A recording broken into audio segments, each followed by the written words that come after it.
Wir nehmen euch jetzt heute mit einen Tag nach Verona. Wir sind gerade angekommen und wollten eigentlich jetzt direkt ins Amphitheater, was jetzt hinter uns ist. Haben aber gemerkt, dass es zu hat, wussten wir nicht. Macht wohl erst Anfang Mai wieder auf, aber kein Problem. Wir schauen es uns jetzt von außen an und nehmen euch auch noch den ganzen Tag mit und schauen mal, was wir hier für Sehenswürdigkeiten entdecken. Verona ist eine schöne und übersichtliche Stadt, die man in 1-2 Tagen gut erkunden kann. Wir sind mit dem Zug vom Gardasee nach Verona gefahren und wir begannen unsere Erkundungstour direkt an der Arena di Verona. Das Amphitheater ist eines der am besten erhaltensten seiner Art, das drittgrößte der Welt und fasst bis zu 30.000 Zuschauer. Heute wird die Arena auch noch für Opern und Konzerte genutzt. Generell besteht Verona aus vielen geschichtsträchtigen Gebäuden, kleinen Toren und verwinkelten Gassen. Daher eignet sich Verona auch perfekt, um sich einfach mal treiben zu lassen.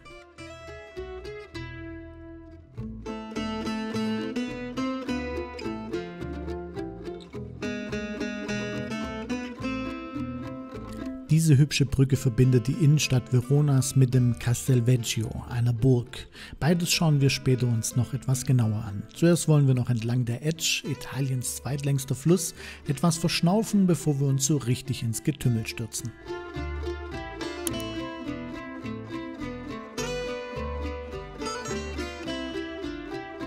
Es gibt viele Türmchen in Verona, doch der Torre de' Lamberti, ich hoffe, ich spreche es richtig aus, ist mit 84 Metern der höchste. Wenn du Verona von oben sehen willst, dann ist der im 12. Jahrhundert erbaute Turm das Richtige für dich. Entweder klimmst du seine Aussichtsplattform über 380 Treppenstufen oder du nimmst einfach den Aufzug. Wir fanden den Ausblick echt schön und den Preis fair, allerdings ist es etwas schade, dass die Aussicht von Netzen getrübt wird.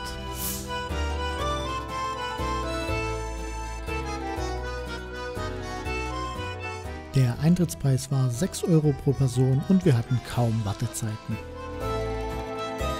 Und weil wir so Pech mit der Arena hatten, konnten wir sie wenigstens von hier oben noch sehen. Ich habe dann auch wieder den Weg nach unten eingeschlagen und war erstaunt, dass ich im Aufzug so ganz alleine war, obwohl Verona an dem Tag sehr überlaufen war.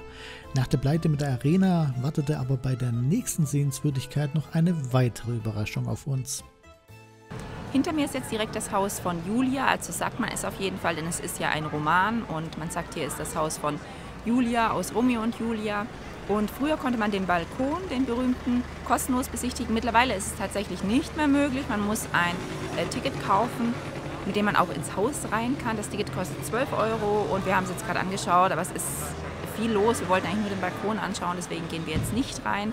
Und es ist, wie gesagt, viel los, obwohl eigentlich keine Ferien sind. Es ist montags, also wir haben jetzt nicht damit gerechnet, dass wirklich so eine Schlange ist.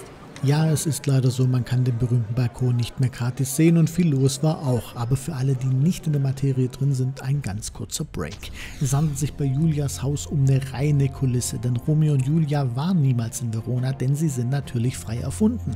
Auch der berühmte Balkon ist eine Finte, denn Balkone waren in Verona zur damaligen Zeit überhaupt nicht üblich. Alternativ guck dir einfach gratis Balkone an.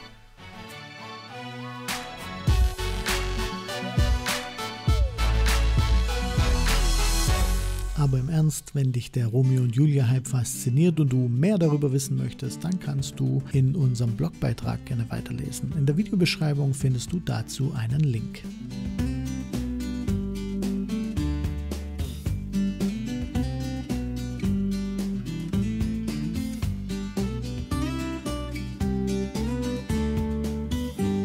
Zum Abschluss des Tages wollten wir uns Verona noch einmal von oben anschauen und sind dafür auf die andere Seite der Etsch gelaufen. Von dort hat man die Wahl zwischen einem Aufstieg zu Fuß oder einer Fahrt mit der Seilbahn.